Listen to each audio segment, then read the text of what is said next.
Hello बच्चों, कैसे हो? उम्मीद करते हैं आप लोग बहुत हो जाएंगे। आप देख रहे हैं एजुकेशन गाइड चैनल के। मतलब आप लोगों को ढेर सारा स्वागत है। आइए, हम लोग पिछले वाला वीडियो में क्लियर किए थे हिंदी व्याकरण को। वर्ण और वर्ण का विचार, उसके कितने भेद, प्रकार, स्वर और व्यंजन सब क्लियर किए थे पिछले वाले वीडियो में। अब इसके आगे हम चैप्टर लिया है जिसका नाम है संज्ञा। किसे कहते हैं, कितने भेद है, इसी के बारे में आज हम चर्चा करेंगे। आप लोग वीडियो को लास्ट तक बने रहिएगा बच्चों। आइए स्टार्ट करते हैं। चलिए, तो सबसे पहले मेरा दिया गया है क्या है, मेरा हिंदी व्याकरण। क्या है? हिंदी व्याकरण। हिंदी व्याकरण का ऐसा सब्जेक्ट है जो कितने बड़ा भी परीक्षा हो, समझिए 10th क्लास हो, 12th हो, मतलब कोई भी परीक्षा है उसमें हिंदी व्याकरण, संज्ञा हो, कोई भी, मतलब सब आपको पढ़ाएंगे। सब में से आती ही आती है। आइए स्टार्ट करते हैं। सबसे पहले दिया है हिंदी व्याकरण, टॉपिक नंबर 1। क्या है? टॉपिक 1 देखेंगे, समझेंगे संज्ञा क्या है, संज्ञा आखिर क्या है, किससे कहते हैं। देखिए, संज्ञा को हम इंग्लिश में क्या बोलते हैं? नाउन बोलते हैं। क्या बोलते हैं? नाउन। संज्ञा को हम, संज्ञा क्या है, संज्ञा इंग्लिश में क्या बोलते हैं? नाउन बोलते हैं। चलिए, संज्ञा किससे कहते हैं, पहले ये जानकारी होना चाहिए। संज्ञा क्या है तब ना जानेंगे। चलिए, प्रश्न नंबर 1 है, संज्ञा उसे कहते हैं। संज्ञा उसे कहते हैं कि कोई भी वस्तु स्थान आदि नाम को, मतलब संज्ञा उसे कहते हैं कोई भी वस्तु स्थान आदि नाम को हम संज्ञा कहते हैं। जैसे सिंपल भाषा में समझिए, संज्ञा उसे कहते हैं जो कोई भी वस्तु हो। मान चलिए एक तरह क्या है, मार्कर। एक वस्तु है जिसका नाम क्या है? मार्कर है। मतलब मान चलो मैं एक व्यक्ति हूँ। क्या मैं व्यक्ति, चाहे वे, सुनो, कोई भी व्यक्ति मतलब कोई भी व्यक्ति, उसका नाम होना चाहिए। जैसे मेरा नाम अजय है, आपका नाम भी कुछ और हो सकता है। किसके नाम राजू है, श्याम है, सीता है, गीता है। और चाहे जैसे पटना हो गया, दिल्ली हुआ, मतलब कोई भी वस्तु का नाम, कोई भी वस्तु या कोई व्यक्ति के नाम या स्थान के नाम या जगह के नाम का, उसी को हम क्या बोलते हैं? संज्ञा। सिंपल भाषा में समझिए, संज्ञा हम उसे कहते हैं दुनिया का हर एक नाम हो, दुनिया का हर एक नाम को हम क्या बोलेंगे? संज्ञा बोलेंगे। क्या बोलेंगे बच्चों? संज्ञा बोलेंगे। आइए हम जैसे बताते हैं। इतना आप लोग समझ में आ गया। चलिए, जैसे में राम, तो क्या है? राम एक किसी व्यक्ति का नाम है। कोई भी व्यक्ति होगा ना, व्यक्ति पुरुष, उसका एक नाम है राम। तो राम के जगह श्याम भी हो सकता है, कुछ भी नाम। चलिए, और व्यक्ति में आ सकता है सीता, गीता भी आ सकती है। चलिए, जैसे गंगा, तो गंगा एक नदी का नाम है। तब बोले किसी चीज का नाम होना चाहिए, नदी का हो, कोई भी चीज का नाम होगा ना, उसी को बोलेंगे संज्ञा। जैसे में जगह एक पटना है, शहर है। पटना के शहर, बिहार की राजधानी कहाँ है? पटना ना है। एक नाम है, पटना का नाम धरा गया है। कोई चीज का नाम बोलेंगे संज्ञा। जैसे भारत हो गया, अपना इंडिया, हम लोग भारत में रहते हैं, तो क्या है मेरा भारत का क्या है? तो अपना एक नाम है। क्या नाम है? जैसे कुत्ता हो गया, जानवर में क्या, कुत्ता हो गया, शेर हो जाएगा, बिल्ली। मतलब कोई भी वस्तु, कोई भी जगह, कोई भी नाम को हम क्या बोलेंगे? संज्ञा बोलेंगे। चलिए, जैसे पूछ देगा संज्ञा के आखिर कितने भेद होते हैं। आप लोग बच्चों बताइए, संज्ञा कितने भेद होते हैं? चलिए बताइए बच्चों, संज्ञा के भेद कितने होते हैं? चलिए आप लोग बताइए, कमेंट चलिए बताइए बच्चों। चलिए आइए हम बताते हैं। संज्ञा के भेद टोटल कितने होते हैं? 5 भेद होते हैं। कितने भेद होते हैं बच्चों? कितने भेद होते हैं? संज्ञा के 5 भेद होते हैं। जैसे में दिया है व्यक्तिवाचक, याद रखना। पहले का है व्यक्तिवाचक संज्ञा, दूसरी का है जातिवाचक संज्ञा, तीसरी का है भाववाचक, और चौथा है द्रव्यवाचक, और पांचवा है समूहवाचक। कोई पूछेगा कि संज्ञा के कितने भेद या प्रकार, तब बोलना कितना बच्चा? 5 है। कितने हैं? 5 है।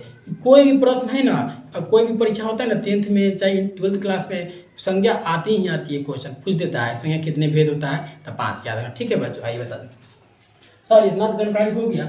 आखिर व्यक्तिवाचक हम किससे कहते हैं? तो याद करें, व्यक्तिवाचक उससे कहते हैं मतलब कोई भी चीज, कोई भी वस्तु, कोई भी नाम को हम एक ही बोध होता हो, चाहे व्यक्ति का एक ही बोध होता हो, उसी को व्यक्तिवाचक कहते हैं। सिंपल भाषा में कोई भी वस्तु, स्थान आदि नाम को, जैसे संज्ञा बताए थे, तो व्यक्तिवाचक को जैसे एक व्यक्ति का बोध होता हो, चाहे एक वस्तु का, एक जगह का, तो व्यक्ति। जैसे में हो गया, जैसे हम आइए बताते हैं। जैसे मान चलिए गंगा, जैसे में गंगा, सॉरी, तो बताइए गंगा एक नदी के नाम है। नदी के नाम है ना, तो बताइए ऐसे गंगा एगो है कि दूगो है? मतलब दुनिया में भी एक होना चाहिए, एगो है या दूगो है? तो एगो है सर। कुछ और बताइए। जैसे में हो गया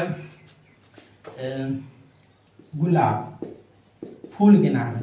तो क्या है? गुलाब एक फूल के नाम। तो गुलाब तो यही होता है। जैसे हो गया कमल, तो जैसे में हो गया कमल। चलिए और कुछ बता देते हैं। जैसे में हो गया शेर, शेर भी हो गया, शेर भी हो गया। मतलब कोई भी एक वस्तु का ही सिर्फ बोध बताता हो, एक वस्तु का ही नाम आता है। जैसे बिहार, तो बताइए बिहार तो एक है, बिहार एक है कि नहीं? तो जैसे अपना हो गया इंडिया, तो इंडिया भी एक है। मतलब कोई भी एक वस्तु का नाम बताता हो उसको क्या बोलेंगे? व्यक्तिवाचक संज्ञा कहते हैं। चलिए सर, जातिवाचक संज्ञा किसे कहते हैं?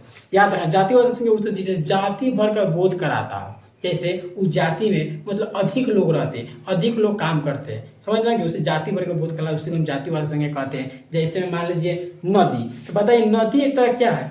एक नदी क्या है? नदी। बताइए नदी एक तरह क्या होगा? जाति। मतलब जितना भी नदी है ना, सब चीज का एगो टॉपिक ले लिया। जैसे जितना भी नदी है ना, जैसे नदी निकला है, जैसे गंगा नदी है, देखिए यमुना है, यमुना नदी है, जैसे गोदावरी नदी है, कृष्णा, जितना भी नदी का नाम इसमें मतलब ऐसी नदी है, सब नदी है, ये सब कहाँ हो जाएगा? व्यक्ति में हो जाएगा, व्यक्ति में। और जिसका मेन मुख हो गया, मेन मुख, तो क्या होगा? नदी। तो मेरा नदी क्या है? वह जाति हो जाएगा। जैसे हम पूछ देगा, जैसे आपको बताइएगा, जैसे में पूछ देगा, जैसे पूछ देगा, बताइए मानव, बताइए मानव, तब मानव कौन सा? व्यक्तिवाचक है जातिवाचक? तब बताइए मानव याद रखना जातिवाचक होता है। कैसे सर? मानव हम लोग मनुष्य है ना, हम लोग मनुष्य है, जाति है, तो हम लोग की जाति है, जैसे हम लोग मनुष्य की जाति है, तो हम लोग सर ई जाति है, ई जाति, हम लोग लड़का है, हम लोग लड़की है, हम लोग पुरुष है और स्त्री है। तो क्या होगा? ई मेन मुख हो गया, मतलब मनुष्य या मानव सब इसी में आ गया, तो उसी क्या बोलेंगे? जातिवाचक संज्ञा। समझ में आ गया? अब समझ में? जैसे हो गया राज, राज, बताओ राज एक तरह का मुख हो गया, इसी में आ जाएगा बिहार राज्य, उत्तर प्रदेश राज्य, जितना भी राज्य आ गया नाम, तो सब नाम वाला आ जाएगा। किसमें? व्यक्ति में। याद रखना, नाम वाला जितना भी आएगा व्यक्ति, और जिसका मेन मुख निकलता हो। जैसे अपना हो गया देश, तो बताइए देश में एगो नाम हो गया अमेरिका, नेपाल, चाइना, पाकिस्तान, ये सब नाम है, तो नाम वाला आ जाएगा व्यक्ति में। और जो सीधा सब चीज का बोध एक मुख होता है देश, तो वो हो गया कथी में? जाति में। समझ में आ रहा है बच्चों? चलिए आइए बता दें सर, भाववाचक। आगे भाववाचक किससे कहते हैं? सर इसे भाव से मालूम चलता है किसी को हम भाव अनुभव कर रहे हैं, महसूस कर सकते हैं कि आपका स्वभाव कैसा, आपका भाव कैसा है, मेरा भाव किस तरह लग रहा है, मेरा ठंड है या कैसा लग रहा है, मेरा दर्द हो रहा है, महसूस नहीं करते, उसी को बोलते हैं भाववाचक संज्ञा। तो भाववाचक संज्ञा तो जैसे मैं सर, जैसे मैंने जैसे चींटी काटे, तो देखिए मैंने चींटी महसूस किया कि मैंने चींटी लगा। अच्छा मतलब इसको कोई चींटी का ना देखते हैं ना कि सीधा वो महसूस होता है, दर्द होता है, तो क्या होता है? जो महसूस कर सकते हैं उसको देख नहीं सकते हैं, उसमें क्या बोलेंगे? भाव। जैसे में होता है मोटाई, लंबाई, चौड़ाई, ये सब क्या है? ऐसे ना कहेगा ये बहुत सर लंबा है, मतलब लंबा तो है, कितना लंबा है तो अनुभव का अनुसार है। ठीक है सॉरी, बहुत लड़का अच्छा है, बहुत लड़का अच्छा है, बहुत अच्छी लड़की है, तो सर बहुत है, शायद ऊपर से कोई काम किया है तो अच्छा लग रहा है, अंदर से कुछ और भी हो सकता है, तो इसका अनुभव नहीं कर सकते, देख नहीं सकते सच में अच्छा है, इसीलिए उसको क्या बोलेंगे? भाववाचक संज्ञा बोलेंगे। जैसे बुढ़ापा, तो बताइए जैसे 70 साल के बाद बुढ़ापा आ जाता है, तो अनुभव नहीं कर सकते बुढ़ापा मतलब कितने साल का अनुभव है, अनुभव चीज है, तो उसको याद रखना। जो भी अनुभव चीज करते हैं, दर्द महसूस, मिठाई, मिठाई खाते हैं तो ना, तो मीठा महसूस तो कितना मीठा है, तब इतना कर सकते हैं, उसको बोलेंगे भाववाचक संज्ञा कहते हैं। सर दरवाचक याद रखना, दरवाचक संज्ञा उससे कहते हैं इसमें नापा तौला जाता हो। जैसे नाप, जैसे में हो गया सर चावल हो गया, चावल, चावल हो गया सर, दाल हो गया सर, पानी हो गया। याद रखना, इसका ट्रिक यह है दरवाचक का कि जिसका नापा तौला जाता हो, जिसको हम गिन नहीं सकते, जिसको हम गिन भी नहीं सकते, उसको क्या बोलेंगे? दरवाचक संज्ञा कहते हैं। समझ में आई आप लोग को? जैसे में आप लोग मान लीजिए तेल, पता है हम तेल लेने जाते हैं दुकान में, पता है लेने जाते हैं तो हम वहाँ गिन के लेते हैं, थोड़ा सा ऐसे लेते हैं, नहीं लेते हैं कि हम उसको पूरा क्या करते हैं? बस जोख के लेते हैं, मतलब जो चीज़ जोखा जाता है, नापा तोला जाता है, ठीक है, उसी को बोलेंगे हम कथी? दरवाचक संज्ञा। समझ में आ गया? आज जो मतलब गिन नहीं सकते, जैसे हम लोग हेयर हो गया, चाहे कोई चावल लेते हैं हम गिन के लेते हैं, नहीं लेते नाप तोड़ के, तो सिंपल सी बात, जो गिन नहीं सकते उसको हम बोलेंगे दरवाचक संज्ञा। आज जो मतलब क्या है, आज जो नापा था उसको भी हम दरवाजे, जैसे पानी हो गया, तेल हो गया, सब नहीं गिना सकता है। चलिए लीटर पर लेते हैं, नाप होती हो। पांचवा नंबर क्वेश्चन है समूहवाचक संज्ञा किसे कहते हैं? सर इसमें सीधा नाम ही इसका बता रहा है समूह। क्या बता रहा है? समूह, मतलब इसे बहुत सारा संख्या बताता हूँ। जैसे में हो गया स्कूल, क्या होगा? स्कूल, विद्यालय, कक्षा, क्या होगा? कक्षा। तो बताइए कक्षा में एक बच्चा पढ़ता है? नहीं पढ़ता है सर, उससे मतलब 10, 15, 20 भी हो सकता है। इसमें समूह भर का बोध बताता है, उसको क्या बोलेंगे? समूहवाचक संज्ञा कहते हैं। जैसे में हो गया सर मेला, तो बताइए मेला में एक आदमी रहता है? नहीं रहता है, बहुत अधिक संख्या है जिसको कि सेना, क्या होगा सेना, बताइए सेना की भी संख्या बहुत होती है, एगो सेना ना होता है, नहीं होता है। अब अगर सर सावा, कोई चीज़ का जैसे भीड़ होता है ना, सावा लगा रहता है, सर इस चीज़ के बारे में बात विचार होता है तो सावा लगा रहता है, क्या होता है सावा, तो उसी को बोलते हैं कि सावा हो गया। जैसे गुच्छा, क्या हुआ, जैसे फूलों का फुलवारी गुच्छा है ना, अंगूर के गुच्छा हो गया, मतलब जो चीज़ समूह में भर बेसी का बोल तो क्या बोलेंगे, समूहवाचक संज्ञा कहते हैं। आप लोगों को समझ में आया? अगर आप लोगों को समझ में आएगा तो वीडियो को लाइक और चैनल को सब्सक्राइब करना भूलें और दोस्तों में शेयर कर दीजिएगा। ये 10th हो या 12th क्लास के बच्चे हो आराम से पढ़ सकते हैं, कोई दिक्कत नहीं, कोई भी दिक्कत तो आप लोग कमेंट में जरूर बताइएगा।